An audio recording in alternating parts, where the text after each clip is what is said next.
Sing to the Lord in the name of Jesus. Sing to the Lord. Sing to the Lord. Sing to the Lord of Jesus. Sing hallelujah to the Lord. Sing hallelujah. Sing hallelujah to the Lord.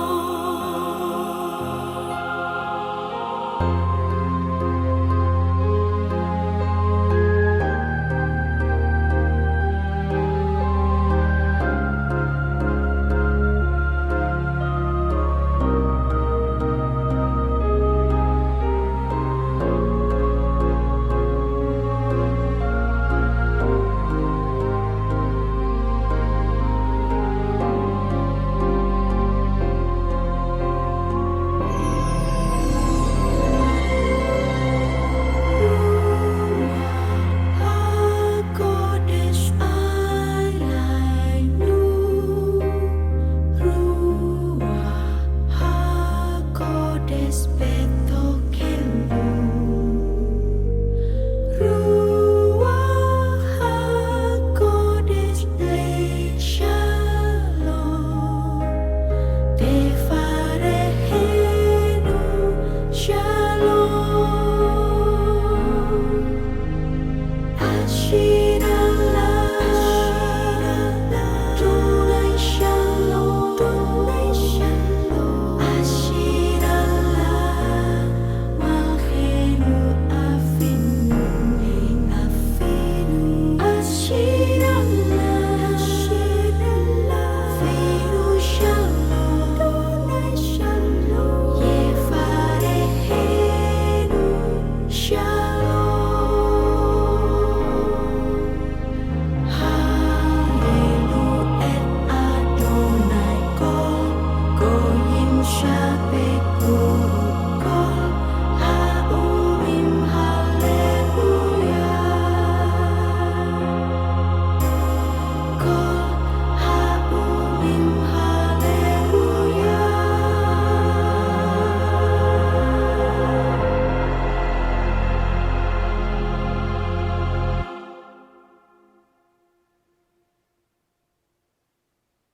Dan ini sekarang adalah bagian yang menarik. Bagian yang sangat menarik yang tidak dipahami atau tidak disadari oleh orang-orang Kristen. Apa yang dikejar oleh orang-orang Kristen hari ini? Karunia Roh Kudus. Apa sih karunia Roh Kudus itu? Bagi orang-orang karismatik seperti kita hari ini, karunia Roh Kudus itu dirupakan dengan apa? Berbahasa roh. Padahal bahasa rohnya itu benar nggak sih bahasa roh? Kalau bahasa rohnya itu template itu aja, shalalalalalalalala misalnya. Benar nggak sih itu bahasa roh beneran? Ataukah cuman saling tiru? Nah biasanya yang dikejar oleh orang-orang karismatik itu kan bisa berbahasa roh. Terus kemudian hamba Tuhan yang bisa bernubuat. Wah itu karunia Roh Kudus. Atau bisa menyembuhkan orang sakit.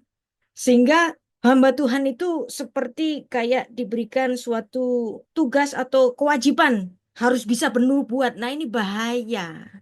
Makanya banyak hamba Tuhan itu membuat-buat nubuat. Jadi bukan nubuat tapi lu buat. Bukan nubuat tapi dia buat-buat sendiri. Makanya ada banyak sekali nubuat-nubuat yang diucapkan oleh hamba-hamba Tuhan itu yang meleset. Karena memang itu bukan nubuat dari Tuhan. Itu dia buat-buat sendiri. Dan inilah yang dikejar-kejar oleh orang Kristen hari ini.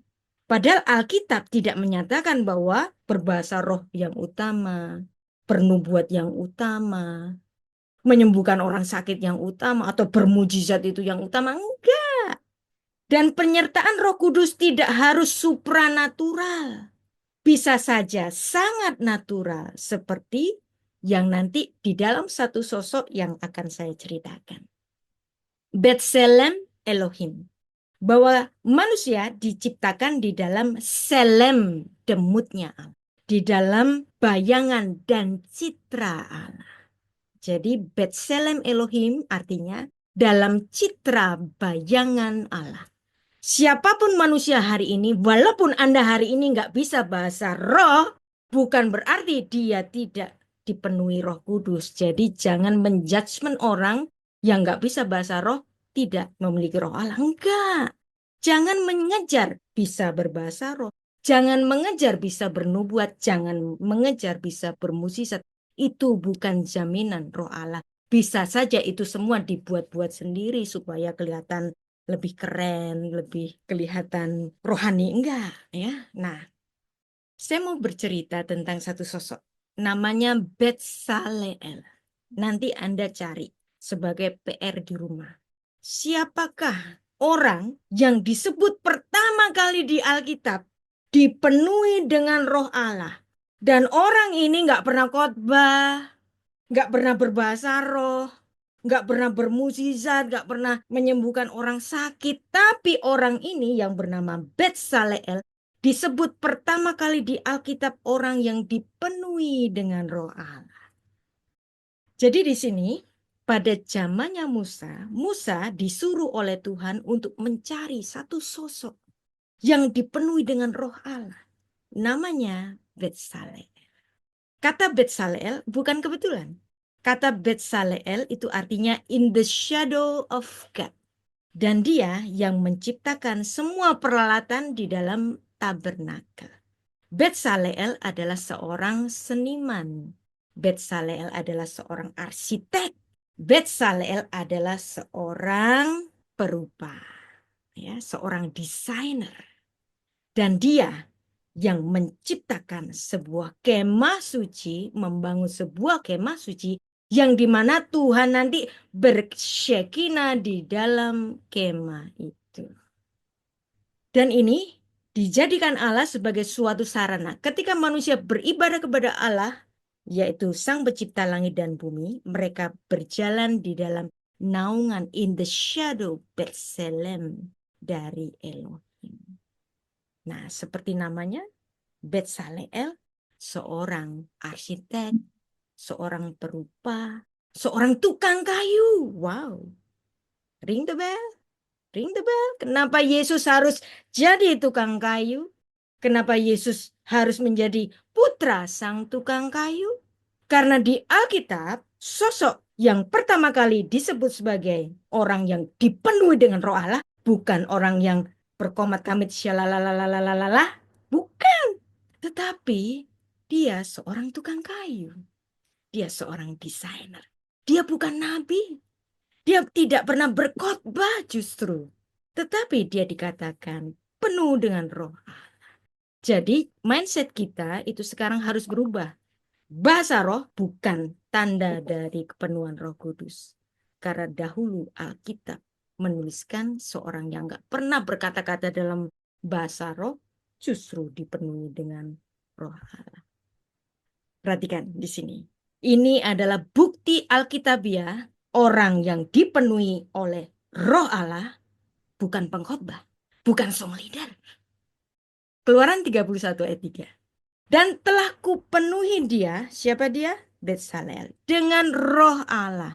Dan ini adalah momen pertama Alkitab menyatakan ada orang yang dipenuhi dengan Roh Allah. Sebelumnya nggak pernah ada. Siapa yang dikatakan dipenuhi dengan Roh Allah? Pertama kali Betsaleel. Telah kupenuhi dia dengan Roh Allah, dengan keahlian, dengan pengertian, pengetahuan, dan segala macam kerja. Ve'amale oto ruah Elohim, behokma uvetefuna, uvedaat uvehol melacha. Ketika Tuhan memberikan kemampuan kepada seseorang melakukan banyak pekerjaan, di situ Roh Allah hadir. Jadi inilah Betsaleel ben Uri ben Ur, bahwa dia adalah seorang seniman, seorang yang pertama kali dicatat di dalam Alkitab dipenuhi dengan Roh Allah. Dan ini adalah bukti proof dari Alkitab dan bukan cuma sekali. Betsaleel dikatakan penuh dengan Roh Allah dituliskan 2 kali.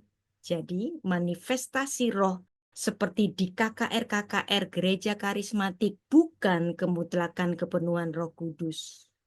Bahkan manifestasi yang ditampilkan di panggung-panggung KKR oleh hamba-hamba Tuhan itu hanya sering sebagai marketing tools gereja-gereja masa kini yang berjualan nama Yesus untuk membesarkan gerejanya sendiri-sendiri dan menjadi kebanggaan diri dari hamba-hamba Tuhan. Makanya hamba Tuhan yang kalau biasa-biasa biasanya lebih setia. Kalau sudah naik level, dua naik level, udah naik level, nah itu godaannya itu datangnya dari situ. Ketika dia membanggakan diri bahwa dia dipenuhi Roh Allah, disitulah biasanya justru kejatuhannya, ya kan? Kita masuk lagi di dalam sosok Betsaleel, yang dimana Tuhan memenuhinya dengan rohnya, dengan keahlian, pengertian, pengetahuan, dan segala macam pekerjaan. Dan hikmat itu diberikan oleh Tuhan. Dan inilah yang menjadi latar belakang kenapa Yesus Kristus ketika Allah itu hadir di bumi, Allah inkarnasi, tidak memilih profesi yang lain, ya kan? Yesus Kristus tidak memilih profesi misalnya menjadi seorang hakim, kan enggak? Tuhan Yesus memilih profesi sebagai seorang tukang kayu. Ya, jangan Anda bayangin tukang seperti tukang batu, bukan di sini. Tukang kayu di sini artinya adalah seorang teknon, seorang yang mengerti teknik. Dari kata teknon bahasa Ibrani itu muncul kata teknik. Jadi orang yang mengerti teknik, orang yang mengerti keahlian-keahlian, itulah Yesus Kristus. Dan itulah yang dahulu termaktub di dalam sosok Betsaleel ben Uri ben Hur.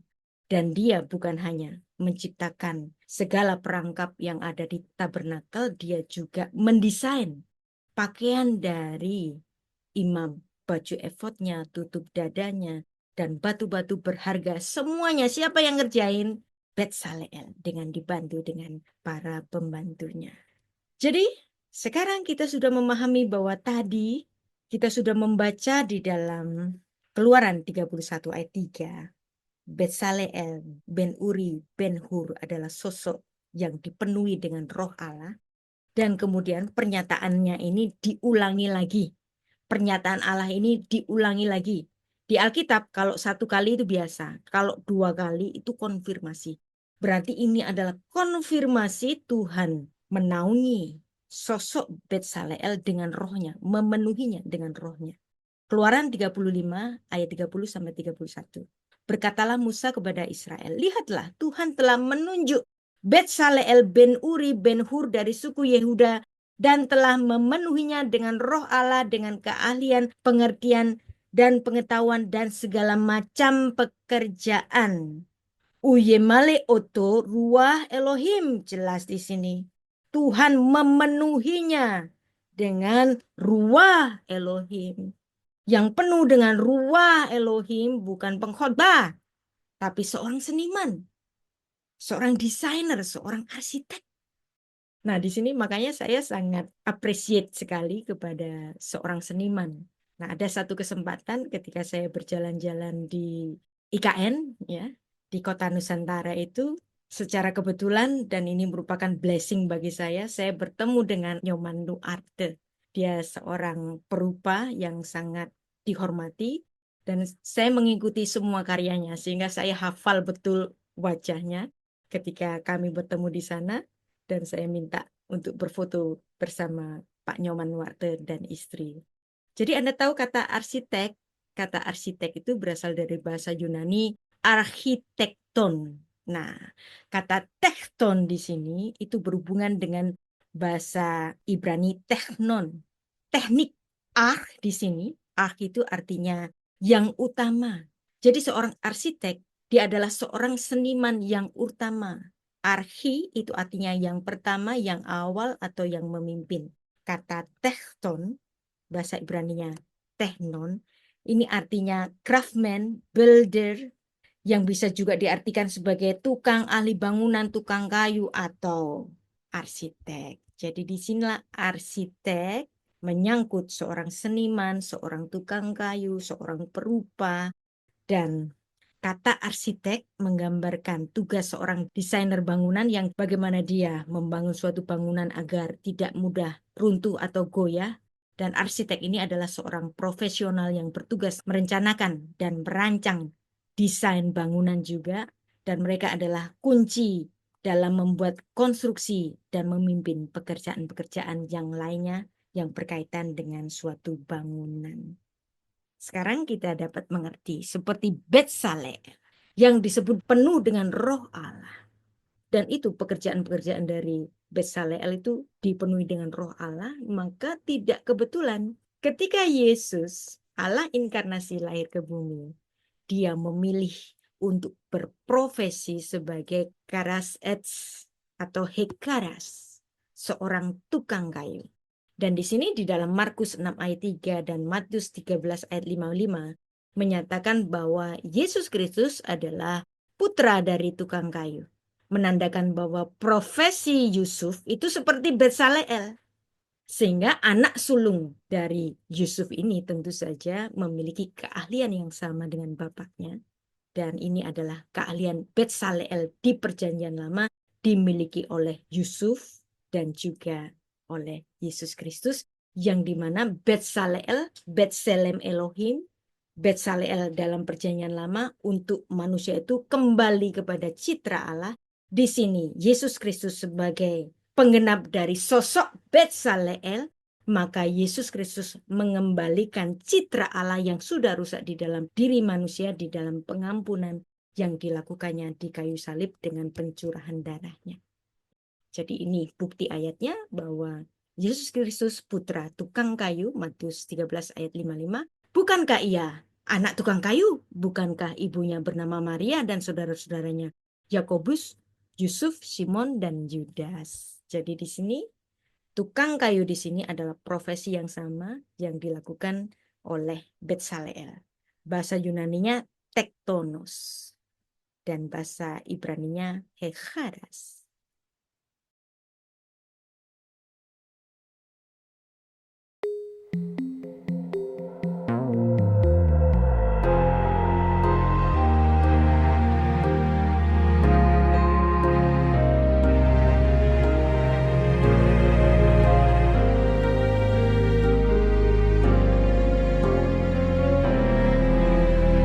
Roh Kudus, pimpin langkahku. Roh Kudus, jamahlah jiwaku.